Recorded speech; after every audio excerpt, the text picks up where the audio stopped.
Hello friends, इस video में हम बात करने वाले हैं बीपीएससी टीआरई के स्पष्टीकरण को लेकर। आप सभी लोग को पता है कि बीपीएससी ने 741 ऐसे अभ्यर्थियों का रोल नंबर जो है वो जारी किया है जो बिना शपथ पत्र के माध्यम से रिजल्ट से संबंधित शिकायत या फिर आपत्ति आपके माध्यम से दर्ज किया गया था। जो कि बीपीएससी ने आप लोगों को यहाँ पर बोला है कि आपके खिलाफ हम यहाँ पर कार्रवाई करने जा रहे हैं और आप यदि अपने बचाव हेतु स्पष्टीकरण देना चाहते हैं तो आप यहाँ पर स्पष्टीकरण जो है वो दे सकते हैं। तो चूंकि इस वीडियो के माध्यम से स्पष्टीकरण को लेकर यहाँ पर बात करने वाले हैं कि किस तरीके से आपको यहाँ पर स्पष्टीकरण देना है और जो आपका स्पष्टीकरण है उसको आप यहाँ पर बीपीएससी तक कैसे पहुँचाएंगे उसको लेकर बात करेंगे। और देखिए, जो आपका बिना शपथ पत्र के माध्यम से ये जो 741 अभ्यर्थी हैं, इन लोग का रोल नंबर जारी किया गया, उसके साथ यहाँ पर बीपीएससी ने 59 ऐसे अभ्यर्थियों को 5 साल के लिए डिबार कर दिया जो डॉक्यूमेंट्स वेरिफिकेशन काउंसलिंग के टाइम पे जो आपने फॉर्म फिलअप करते टाइम डॉक्यूमेंट सबमिट किया था वो आपने यहाँ पर डॉक्यूमेंट्स जो है प्रस्तुत नहीं कर पाए थे। तो यदि मान लीजिए उस लिस्ट में ये जो आपका 59 वाला लिस्ट है इसमें भी आप यहाँ पर शामिल है, 5 साल के लिए डिबार हैं,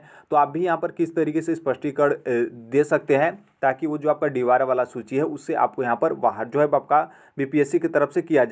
जा सके। तो आप यहाँ पर ध्यान दीजिएगा, अंत तक आप जुड़े रहेगा। किस तरीके से आपको यहाँ पर स्पष्टीकरण देना है बहुत अच्छे तरीके से आपको क्लियर जो है वो समझ में आ जाएगा। देखिए, जिस तरीके से आप यहाँ पर एप्लीकेशन लिखते हैं बिल्कुल आपको यहाँ पर सेम टू सेम उसी तरीके से आपको यहाँ पर लिखना है। जैसे ऊपर आपने लिख दिया सेवा में बिहार लोक सेवा आयोग 15 नेहरू पथ बेली रोड पटना 8 के बाद आपका 40 फिर 1। देखिए, ये जो भी आपका बीपीएससी के माध्यम से नोटिस या फिर सूचना आता है तो उसके ऊपर आप देखेंगे तो इसी तरीके से आपका लिखा रहता है। तो सेम टू सेम इसी तरीके से आप लिख सकते हैं, कोई यहाँ पर किसी भी तरीके का दिक्कत नहीं होगा। फिर उसके जस्ट नीचे आपको यहाँ पर विषय लिखना है कि परीक्षा फल से संबंधित शिकायत या फिर यहाँ पर आपत्ति के स्पष्टीकरण के संबंध में, क्योंकि आपको यहाँ पर स्पष्टीकरण जो है वो देना है। देखिए, नीचे आप यहाँ पर महोदय या फिर महाशय यहाँ पर लिख सकते हैं, लेकिन थोड़ा सा महोदय लिखेंगे तो थोड़ा सा अच्छा रहेगा। आगे आप यहाँ पर लिखेगा कि महोदय इस तरीके से आपने लिख दिया। फिर महोदय उसके बाद यहाँ पर है कि आपको मतलब महोदय अवगत कराना है कि बीपीएससी द्वारा विज्ञापन संख्या 26/2023 विद्यालय नियुक्ति परीक्षा फल से संबंधित दिनांक 29/10/2023 से 12/11/2023 तक शपथ पत्र के माध्यम से शिकायत या फिर आपत्ति यहाँ पर मांगा गया था। अभी वर्तमान में कुछ दिन पहले आपके माध्यम का मतलब आयोग मतलब बीपीएससी के माध्यम से ऐसे अभ्यर्थियों का रोल नंबर जो है वो जारी किया गया है जो बिना शपथ पत्र के माध्यम से शिकायत या फिर आपत्ति दर्ज किए थे। उक्त रोल नंबर की सूची में मेरा भी रोल नंबर यहाँ पर अंकित है। मतलब जो बीपीएससी के माध्यम से रोल नंबर जारी किया गया है कि ये अभ्यर्थी बिना शपथ पत्र के माध्यम से शिकायत या फिर आपत्ति किए थे, तो उस रोल नंबर में जो आपका 741 रोल नंबर है उसमें क्या है कि रोल नंबर की सूची में मेरा भी रोल नंबर जो है वो अंकित है। फिर नीचे आप यहाँ पर लिखिएगा कि उसके लिए आपके माध्यम से बचाव हेतु स्पष्टीकरण 30 नवंबर 2023। ध्यान रखिएगा, अभी आपके पास पर्याप्त समय है, अच्छे से आपको यहाँ पर स्पष्टीकरण देना है, हड़बड़ा कर आपको स्पष्टीकरण नहीं देना है। आपके माध्यम से यहाँ पर क्या है कि बचाव हेतु स्पष्टीकरण 30/11/2023 तक प्रस्तुत करने का शर्त या फिर आदेश रखा गया, इतना तक आपको यहाँ पर लिख देना है। फिर उसके बाद यहाँ पर आपका जो मेन रीजन है तो आपको यहाँ पर इस तरीके से स्पष्टीकरण जो है वो देना है। देखिए, यहाँ पर ध्यान रखिएगा कि यदि मान लीजिए आपका यहाँ पर गलती नहीं है और बीपीएससी की तरफ से यहाँ पर क्या किया गया है कि त्रुटिवश या फिर गलती से जो आपका जो आपका 741 वाला रोल नंबर है उसमें यदि मान लीजिए आपको शामिल कर दिया गया है और हकीकत में उसका आप स्पष्टीकरण देना चाहते हैं जो कि आपके पास जो उसका जवाब है आपके पास पता है, तो आप अपने से यहाँ पर जवाब बना सकते हैं, कोई दिक्कत नहीं है। बहुत सारे अभ्यर्थियों की तरफ से मैसेज प्राप्त हुआ था कि किस तरीके से स्पष्टीकरण देना है उसको लेकर, तो इसलिए हम यहाँ पर उनके बारे में बात करें। यदि आपके पास बचाव हेतु हकीकत में समस्या है तो उस समस्या को आप वहाँ पर अंकित कर सकते हैं, किसी भी तरीके का दिक्कत नहीं है। अब यहाँ पर आपको लिखना है कि मेरे द्वारा स्पष्टीकरण निम्नवत है, ये आप लिख सकते हैं, या फिर आप ये नहीं लिखना चाहते हैं तो ये भी लिख सकते हैं कि मेरे द्वारा स्पष्टीकरण इस प्रकार जो है आपका है, इस प्रकार आपने यहाँ पर लिख दिया। देखिए, आप यहाँ पर लिखेंगे 1 2 हमने इस तरीके से लिखा है, तो हमने यहाँ पर 2-3 तरीके से आपको स्पष्टीकरण किस तरीके से देना है उसको हम यहाँ पर मेंशन किए हैं, लेकिन आपको यहाँ पर कोई एक, चाहे आप पहला या फिर दूसरा या फिर तीसरा, इन तीनों में से कोई आपको एक स्पष्टीकरण देना। ऐसा नहीं है कि आपको यहाँ पर तीनों के तीनों आपको यहाँ पर स्पष्टीकरण कॉपी पेस्ट करके लिख कर आपको यहाँ पर भेज देना, ऐसा नहीं करना है। पहला आप यहाँ पर देखेंगे तो पहला आपका यह है कि महोदय, जब आपत्ति शिकायत का पोर्टल जो है आपका खुला था तो हमने जल्दीबाजी में पूरा सूचना खास तौर पे जो आपका शपथ पत्र का है उसको हमने यहाँ पर ध्यान नहीं दिया, और बिना शपथ पत्र के माध्यम से गलती या फिर त्रुटिवश यहाँ पर क्या है कि हमारे माध्यम से शिकायत या फिर आपत्ति दर्ज जो है वो आपका कर दिया गया। पहला स्पष्टीकरण हो गया। दूसरा आपका यहाँ पर स्पष्टीकरण है कि महोदय मेरी आर्थिक स्थिति बहुत ही दयनीय है, पढ़ाई को लेकर हमारे ऊपर काफ़ी कर्ज है, घर चलाने के लिए हम ही यहाँ पर अकेले हैं, मेरे मेरे मेरा मेरा यहाँ पर क्या है कि आगे आप यहाँ पर लिखेंगे मेरा बहुत कम अंक से प्राथमिक माध्यमिक या फिर उच्च माध्यमिक, ध्यान रखिएगा यहाँ पर हम तीनों लिखे हैं, आप यहाँ पर जिस वर्ग से होंगे उसको आपको यहाँ पर लिख देना है कि बहुत कम अंक से प्राथमिक पद हेतु चयन जो है वो आपका नहीं हो पाया। हम उस समय काफ़ी तनाव में थे वह बहुत लोगों के बाद यहाँ पर कोष्टक में आप यहाँ पर लिख सकते हैं कि बहुत लोगों सीनियर से पूछा तो उनके माध्यम से बताया गया कि बिना शपथ पत्र के माध्यम से भी आप यहाँ पर आपत्ति दे सकते हैं, किसी भी प्रकार का समस्या नहीं होगा, और आपका जो आपत्ति या फिर शिकायत होगा वो यहाँ पर आयोग जो है वो आपका जो बीपीएससी है वो यहाँ पर आपके शिकायत या फिर आपत्ति को एक्सेप्ट जो है वो कर लेगा। ये आपका दूसरा जो आपका स्पष्टीकरण है उसको आप यहाँ पर लिख सकते हैं। यदि मान लीजिए आप यहाँ पर दूसरा नहीं तीसरा आप यहाँ पर लिख सकते हैं कि महोदय आपत्ति शिकायत को लेकर हमें कोई जानकारी नहीं था, मेरे बड़े भाई, पिता या फिर पति ईटीसी यहाँ पर कुछ भी लिख सकते हैं। ध्यान रखिएगा यहाँ पर हम 2-3 इसलिए लिखे हैं तो 2 आप यहाँ पर मत लिखिएगा, आप यहाँ पर बड़े भाई लिख सकते हैं या फिर पिता लिख सकते हैं या फिर पति यहाँ पर लिख सकते हैं या फिर कुछ और यहाँ पर आपको लिखना है तो आप यहाँ पर लिख सकते हैं। जो भी यहाँ पर 3-4 होगा 3-4 आपको यहाँ पर नहीं लिख देना है। ईटीसी द्वारा यहाँ पर क्या है कि हमें बिना बताए त्रुटिवश बिना शपथ पत्र के माध्यम से आपत्ति या फिर शिकायत दर्ज कर दिया गया। अब जब रोल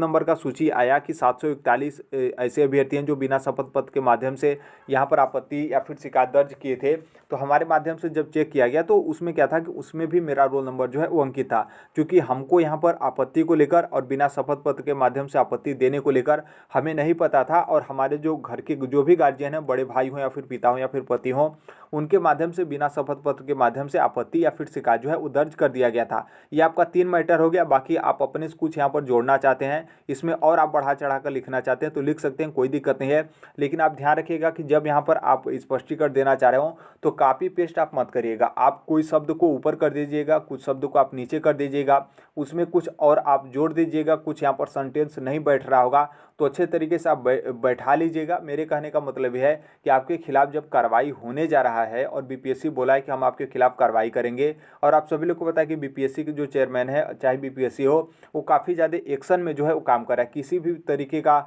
जो मतलब एक समझ सकते हैं कि रियायत या फिर छूट किसी भी अभ्यर्थी को जो है वो नहीं दिया जा रहा है, आपके खिलाफ कार्रवाई किया जा रहा है, नोटिस चस्पा कर दिया जा रहा है, और आपको यहाँ पर यहाँ तक कि डीबार भी जो है कर दिया रहा है कि डीबार जो है आपको कर दिया जा रहा है कि आगामी परीक्षा में आप यहाँ पर नहीं बैठेंगे। तो 4 से 5 बार आप रफ कॉपी बना लीजिएगा, फिर उसके बाद रफ कॉपी बनाने के बाद जो आपका मेन होगा, मेन के माध्यम से आपको यहाँ पर स्पष्टीकरण जो है वो देना है। इतना तक आपका यहाँ पर क्लियर हो गया।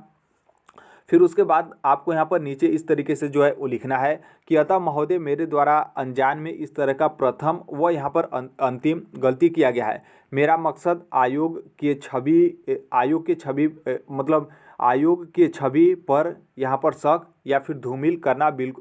करना व आयोग के बहुमूल्य समय को बर्बाद करना बिल्कुल यहाँ पर नहीं था। हम हमेशा आयोग के शर्त आदेश को मानते आए हैं और आगे भी जो है यहाँ पर मानते रहेंगे। विश्वास दिलाता हूँ कि आगे से मेरे द्वारा ऐसा कोई गलती या फिर त्रुटि यहाँ पर नहीं होगा जिससे कि आपका बहुमूल्य समय मेरे द्वारा जो है यहाँ पर बर्बाद हो। मैं स्पष्टीकरण के माध्यम से अपनी गलती के लिए क्षमा मांगता हूँ और भविष्य में ऐसी गलती ना करने का वचन भी यहाँ पर जो है आपका देता हूँ। मतलब ये जब आप स्पष्टीकरण आप यहाँ पर लिख लेंगे तो आप यहाँ पर इस तरीके से जो है लिख सकते हैं कि अतः महोदय,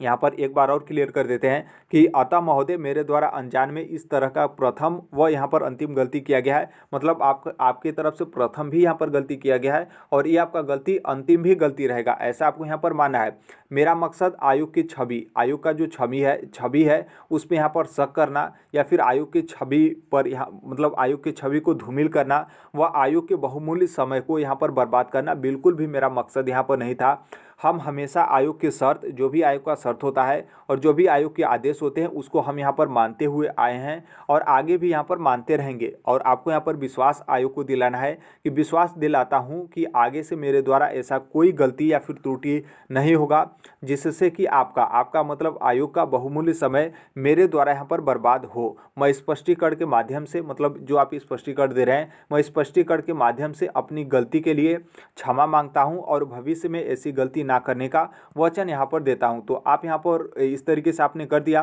फिर यहाँ पर नीचे जो आपको थोड़ा सा और जो है आपको लिख देना है कि अतः आप आयोग से निवेदन है कि हमें क्षमा करें और भविष्य में हमारे खिलाफ कोई भी कार्रवाई न किया जाए।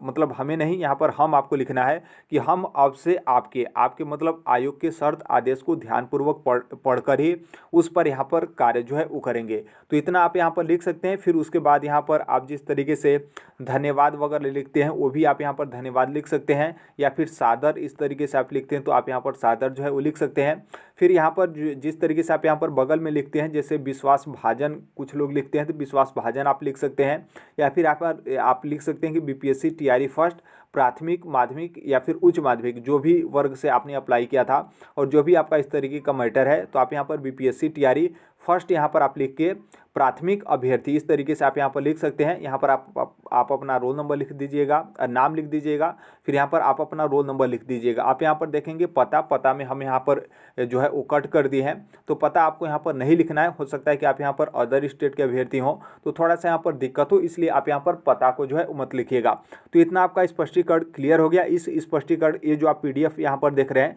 या फिर जो भी मेरे माध्यम से एक जल्दीबाजी में लिखा गया है, तो इसे हम टेलीग्राम पर शेयर कर देंगे, तो उसे आप देख लीजिएगा। लेकिन मैं यही कहूँगा कि आप कॉपी पेस्ट मत करिएगा। कॉपी पेस्ट करेंगे तो दिक्कत होगा, क्योंकि अधिकतर अभ्यर्थी इसको देखेंगे और उसी तरीके से आप यहाँ पर सेम टू सेम करेंगे तो एक तरीके से कॉपी पेस्ट होगा। तो आप किसी शब्द को ऊपर नीचे या फिर यहाँ पर ऊपर नीचे नहीं करते हैं, तो जो आपका कुछ सेंटेंस होगा उसमें कुछ अपने स्तर से बढ़ा लीजिएगा, या फिर कुछ सेंटेंस जहाँ पर आपका पूरा अच्छे तरीके से नहीं बैठ रहा हो, कहाँ पर की हो, कहाँ पर को हो या फिर आयोग हो, इस तरीके से तो आप बैठाकर जो है वो लिख लीजिएगा। देखिए कैसे आपको यहाँ पर आपत्ति जो है वो देना है। तो जो आपका आपत्ति वाला होगा तो उसमें आपका कोई उस तरीके का माध्यम नहीं दिया गया, उसमें सिर्फ बोला गया कि बीपीएससी का जो ऑफिशियल वेबसाइट है कि उसके माध्यम से आपको यहाँ पर स्पष्टीकरण जो है वो देना है। तो देखिए ये जो आपका 59 अभ्यर्थियों वाला है जिनको यहाँ पर डॉक्यूमेंट्स वेरिफिकेशन में गलत पाए जाने पर यहाँ पर बीपीएससी के माध्यम से क्या किया गया कि 5 वर्षों के लिए इन लोग को डिबार किया गया है। तो इसमें इन अभ्यर्थियों से स्पष्टीकरण जो है मांगा गया है।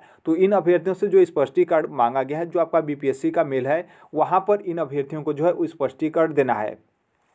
तो यहाँ पर क्या है कि आप भी यदि 741 वाली लिस्ट में है तो इसी तरीके से आप अपना स्पष्टीकरण जो है वो लिख लीजिएगा। लिखने के बाद पीडीएफ आपको बना लेना है। पीडीएफ बनाने के बाद आप यहाँ पर देख सकते हैं जो आपका बीपीएससी का मेल है, इसको हम यहाँ पर बड़ा कर दिए हैं। तो यहाँ से इसके माध्यम से आप यहाँ पर मेल जो है वो कर लीजिएगा। ध्यान रखिएगा कि यदि मान लीजिए आप यहाँ पर मोबाइल से जो है वो मेल कर रहे हैं तो आप एक बार मेल करने के बाद देख लीजिएगा कि जो आप यहाँ पर पीडीएफ भेज रहे हैं वो आपका मतलब आयोग के पास गया फिर नहीं। क्योंकि कई बार ऐसा क्या होता है कि मोबाइल के माध्यम से आप मेल वगैरह भेजते हैं और आपका अपडेट वगैरह मेल नहीं हुआ रहता है, तो क्या होता है कि जो आप लिखते हैं वो तो आपका चला जाता है, लेकिन जो आपका पीडीएफ होता है वो आपका नहीं जाता है। तो एक बार क्रॉस चेक करिएगा, और यदि मान लीजिए दिक्कत हो तो जो आपका कंप्यूटर वगैरह हो या फिर लैपटॉप वगैरह हो उसके माध्यम से आप यहाँ पर पीडीएफ भेजेंगे तो आपका स्पष्टीकरण जो है वो जा सकता है। और यदि जो हमने आपको ऊपर स्पष्टीकरण बताया, यदि मान लीजिए उसमें आप यहाँ पर कुछ जोड़ना चाह रहे हो कि हम कुछ और मैटर आपका ऐड करें या फिर इससे हट कर आपका कोई उसका जवाब है, तो आप यहाँ पर बिल्कुल दे सकते हैं, किसी भी तरीके का दिक्कत नहीं है।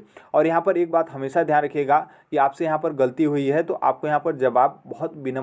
विनम्रता के साथ यहाँ पर देना है, एटीट्यूड के साथ यहाँ पर नहीं देना है। क्योंकि नॉर्मल सी बात है, आपका जो स्पष्टीकरण होगा वो स्पष्टीकरण बीपीएससी के माध्यम से देखा जाएगा। क्योंकि हमने ऊपर ही आपको बता दिया कि बीपीएससी के चेयरमैन हो या फिर बीपीएससी हो, वो जिस तरीके से अभ्यर्थियों ने मतलब उनकी छवि को धूमिल करना चाहा हो या फिर उन पे सवाल उठाए हो, तो वो काफ़ी ज़्यादा एक्शन में है। तो इसलिए आप विनम्रता के साथ यहाँ पर जवाब दीजिएगा, और जिस तरीके से आपका निवेदन हो या फिर जो भी आपकी गलती हो उसे आप यहाँ पर पूरा स्वीकार करने की कोशिश जो है वो कीजिएगा। थोड़ा सा भी आप अपने शब्दों में एटीट्यूड वाला शब्द जो है आप यहाँ पर मेंशन मत करिएगा, ताकि हो सकता है कि आप स्पष्टीकरण दें उसके बाद भी यहाँ पर मतलब हो सकता है कि किसी न किसी भी तरीके का दिक्कत या फिर उनके खिलाफ उनके तरफ से बोला गया कि हम यहाँ पर आपके खिलाफ कार्रवाई करेंगे, तो अब पता नहीं उनके खिलाफ हो सकता है कि कार्रवाई भी आपका किया जा सके। और कार्रवाई करने का मतलब यह है कि आपको डीबार, और डीबार का मतलब यहाँ कि 5 साल का डीबार के मतलब आगामी बीपीएससी के माध्यम से जो भी परीक्षा होता है उसमें यहाँ पर 5 साल तक बैठने जो है वो नहीं दिया जाएगा। देखिए ये जो आपका 741 अभ्यर्थियों का लिस्ट है, तो इसमें आपसे स्पष्टीकरण मांगा गया है और बोला गया है कि स्पष्टीकरण नहीं देते आप अपने बचाव में, तो यहाँ पर कार्रवाई करने के लिए जो आयोग होगा वो यहाँ पर बिल्कुल स्वतंत्र होगा। लेकिन उसमें कुछ भी आपका डीबार वगैरह इस तरीके का मेंशन नहीं किया गया है। तो मेरे कहने का मतलब यह है कि यहाँ तक आपका क्लियर है कि यदि मान लीजिए आप यहाँ पर स्पष्टीकरण थोड़ा बहुत या फिर जो कुछ भी लिख कर दे देते हैं और आयोग को पता चल जाता है कि आपके माध्यम से स्पष्टीकरण आया है, तो संभवतः यहाँ पर पूरा चांस रहेगा कि आपको डीबार या फिर कोई भी कानूनन कार्रवाई मतलब जो भी उनके माध्यम से कार्रवाई वगैरह को लेकर बोला गया तो वो आपके खिलाफ कार्रवाई जो है वो नहीं किया जाएगा। तो इसलिए स्पष्टीकरण आपको जरूर देना है। स्पष्टीकरण जो आपका देने का अंतिम तिथि है 30 नवंबर 2023, तो आप अच्छे तरीके से स्पष्टीकरण दे सकते हैं। थोड़ा सा आप रिलैक्स हो जाएगा, रिलैक्स होकर अच्छे तरीके से आप रफ कॉपी वगैरह बनाकर फिर उसके बाद यहाँ पर क्या है कि अलग अलग तरीके से आप स्पष्टीकरण लिख लीजिएगा। फिर उसके बाद आपको यहाँ पर स्पष्टीकरण देना है। ऐसा नहीं है कि आप यहाँ पर हड़बड़ाकर तुरंत उसी तरीके से कुछ भी आप लिख कर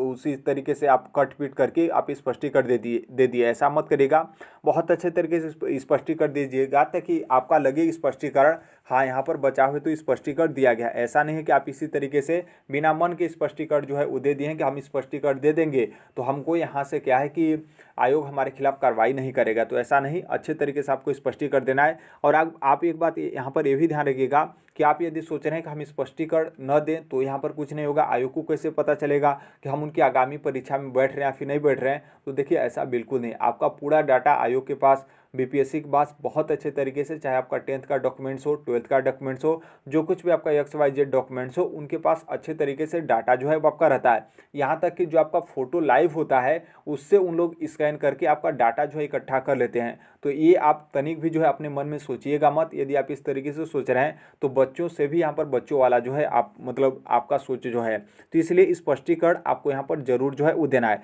देखिए यहाँ पर क्या है कि जो 59 अभ्यर्थियों को यहाँ पर डीबार जो है वो किया गया है। आपका डॉक्यूमेंट जब आप लोग काउंसलिंग कराए थे तो जो आपने फॉर्म फिलअप करते टाइम डॉक्यूमेंट सबमिट किया था तो आपने यहाँ पर डॉक्यूमेंट्स उस टाइम पे प्रस्तुत नहीं किया था और आपका काउंसलिंग भी नहीं हुआ, और काउंसलिंग नहीं हुआ तो आपको यहाँ पर बाहर जो है कर दिया गया। तो टोटल 59 अभ्यर्थियों की ऐसी संख्या है जिनको यहाँ पर बीपीएससी ने डीबार कर दिया, जो कि 5 साल के लिए आपको यहाँ पर डीबार किया गया। मतलब आगामी बीपीएससी के माध्यम से जो भी परीक्षा होगा उसमें आप यहाँ पर 5 साल तक जो है वो नहीं बैठ पाएंगे। और आपसे भी यहाँ पर बीपीएससी ने स्पष्टीकरण मांगा है कि यदि मान लीजिए आप स्पष्टीकरण देते हैं और आपका स्पष्टीकरण संतोषजनक रहता है तो आपका जो डीबार वाला सूची है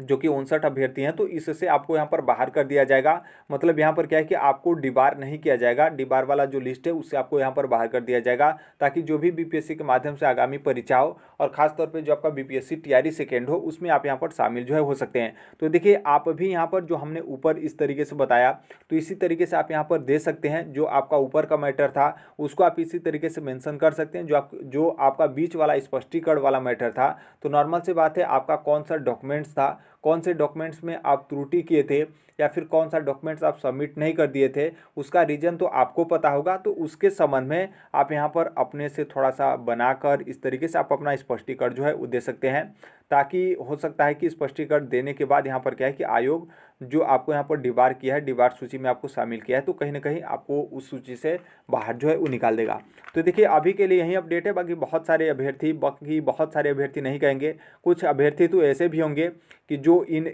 सूची में शामिल होंगे और आप लोग यहाँ पर स्पष्टीकरण हेतु अपना जवाब जो है वो बनाकर नहीं देंगे और आपको लगेगा कि कुछ भी नहीं होगा। देखिए कोई कितना भी बता दे, बहुत सारे ऐसे अभ्यर्थी हैं कि जो अपने मन से ही करते हैं। देखिए बिल्कुल आपको अपने मन से करना चाहिए, लेकिन अगला किस तरीके से आदेश है उसको कम से कम आपको यहाँ पर ध्यान जो है वो देना चाहिए। तो आप अपना इस तरीके से स्पष्टीकरण दे दीजिएगा। बाकी ये जो आपका स्पष्टीकरण वाला PDF है इसे हम टेलीग्राम पर शेयर कर देंगे, तो आप इसे देखना चाहें या फिर हेल्प लेना चाहें तो बिल्कुल आप ले सकते हैं। बाकी आपका मतलब आपको लगता है कि नहीं हम अलग तरीके से यहाँ पर स्पष्टीकरण अपना देंगे तो उस तरीके से भी आप यहाँ पर दे सकते हैं, कोई दिक्कत नहीं है। मेरा मकसद ये है कि आप स्पष्टीकरण दें ताकि जो भी आयोग आपके खिलाफ कार्रवाई करने को लेकर बोला है तो कहीं ना कहीं उस कार्रवाई वाली जो सूची है उससे आप लोगों को यहाँ पर बाहर जो है आयोग के माध्यम से किया जा सके। तो अभी के लिए यही अपडेट है, बाकी जैसे भी जो कोई भी अपडेट होगा उसे हम शेयर कर देंगे। बाकी कोई आपका डाउट होगा तो कमेंट के माध्यम से आप डाउट अपना शेयर कर सकते हैं। बाकी डाउट आपका है शेयर करते हैं, यदि किसी अभ्यर्थी को उसका जवाब भी पता रहता है तो आप एक दूसरे का आपस में हेल्प जो है वो कर सकते हैं।